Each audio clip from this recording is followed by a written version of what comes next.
Well, good morning.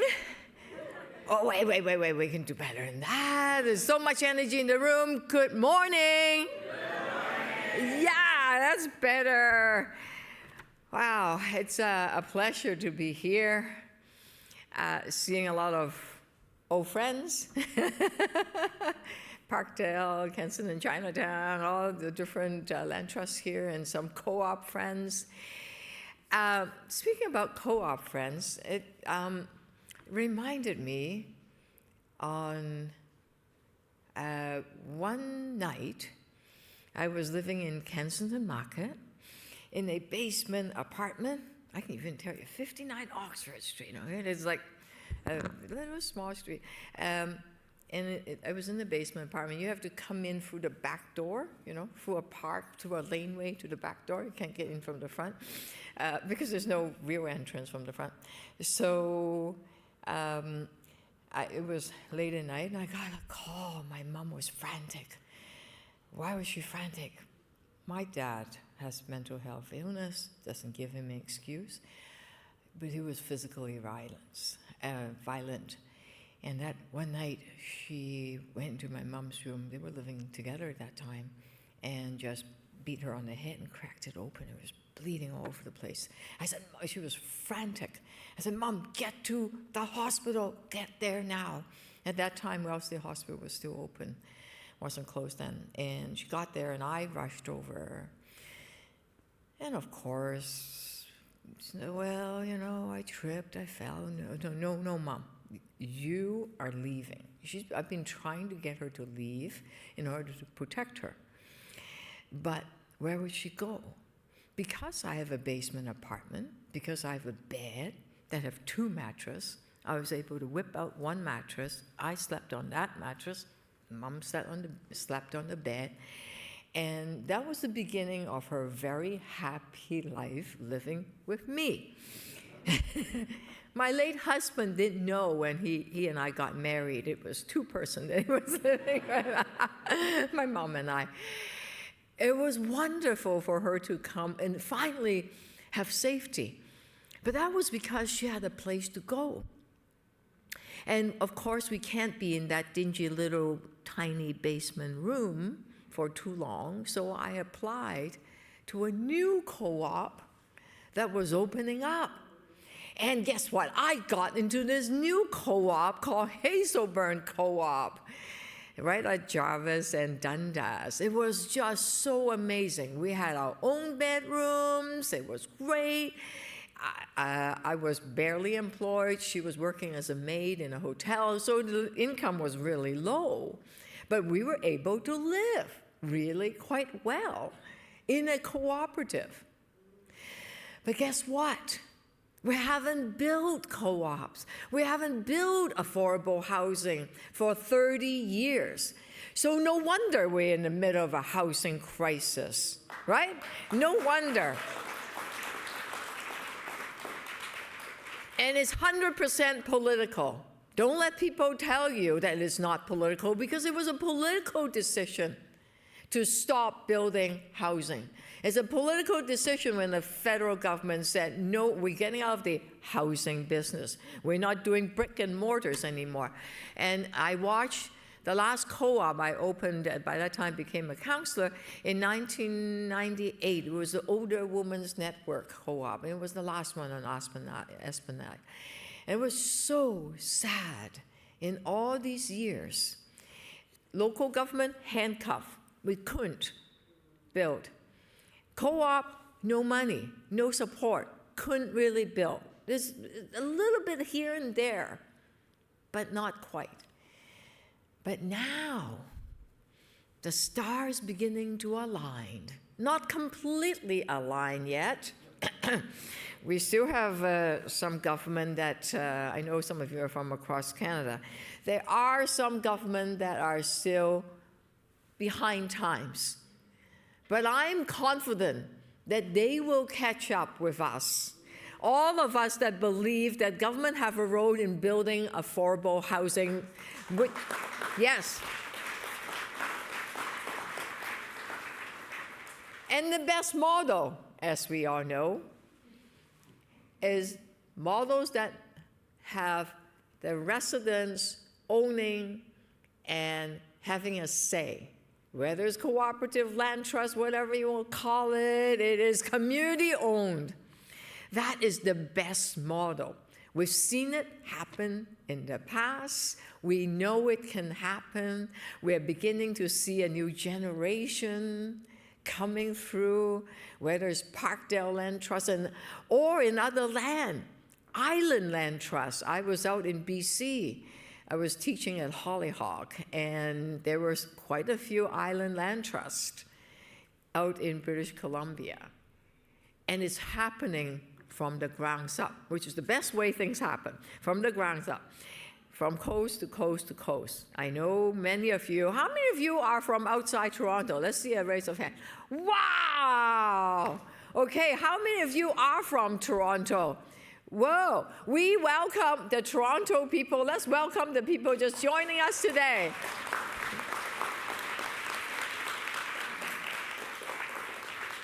Thank you for bringing your energy and your expertise to teach and share among everyone. So, you know, I asked my team to let me know and some of the stories. And here's a story about Eric, who is a resident at 54 Kensington Avenue in the heart of China, in Kensington Market. And a few years ago, on New Year's morning, a bit hangover. That's okay, it's a new year, but guess what? He got an N14 form under his door. This wasn't the first time this has happened with this landlord of his. And he knew it wasn't an end, it was a beginning for him. So he fought. He started knocking on doors. He started talking to his neighbors. He set up a private Facebook group so they could organize and keep each other grounded.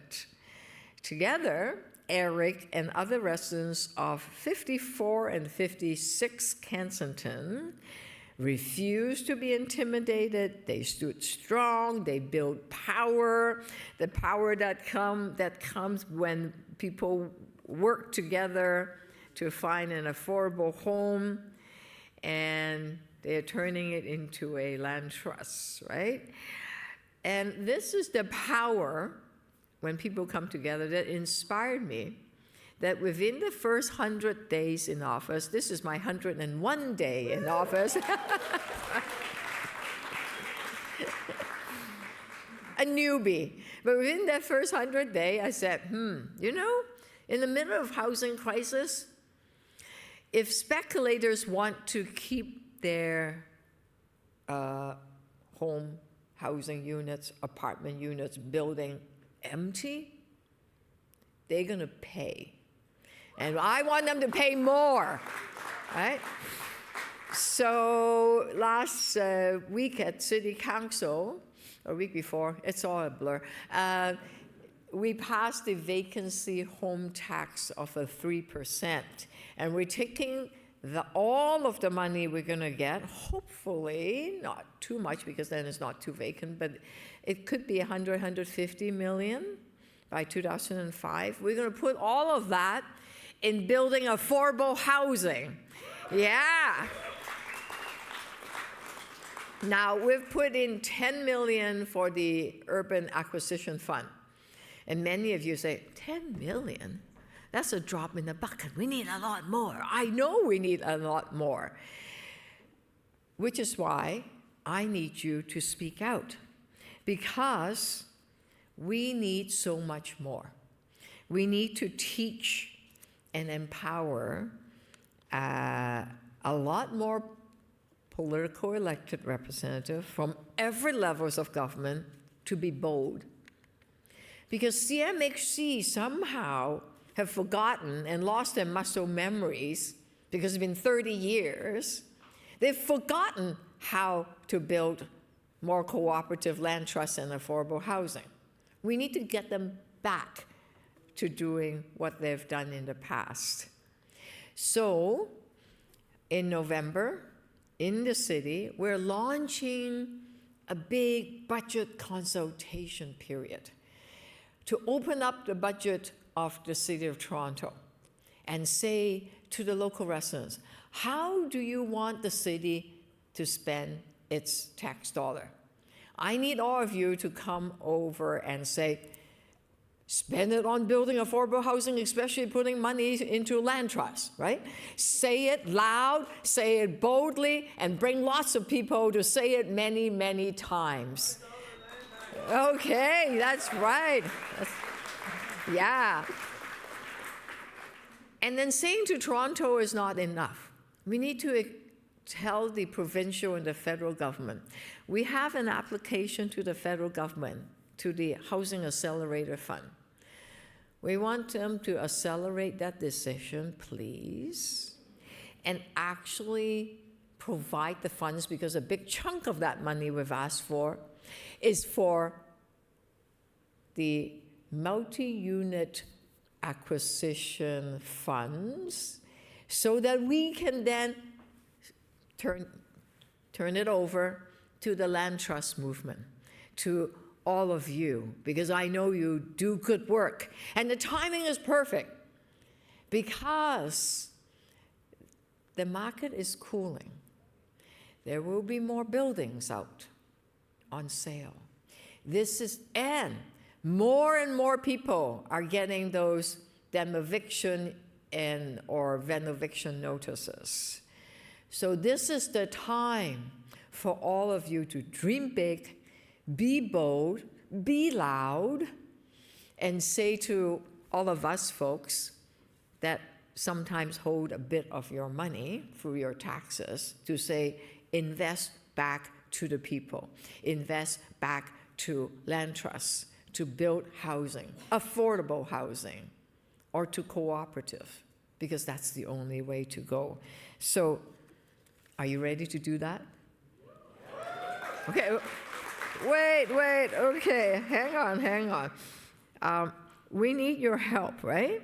We need more money to make it happen, to help people like Eric, fellow tenants in 54 Kensington. You know, you have the dignity and safety and launch pad to the future. So are you ready to help build a city and a country that's more affordable, more caring, where everyone feel they belong, especially in where they live? Are you ready to do that? Give me a yes answer. Are you ready to do that? Yeah. Yes, let's do it together. Thank you so much for allowing me to say hello to you this morning.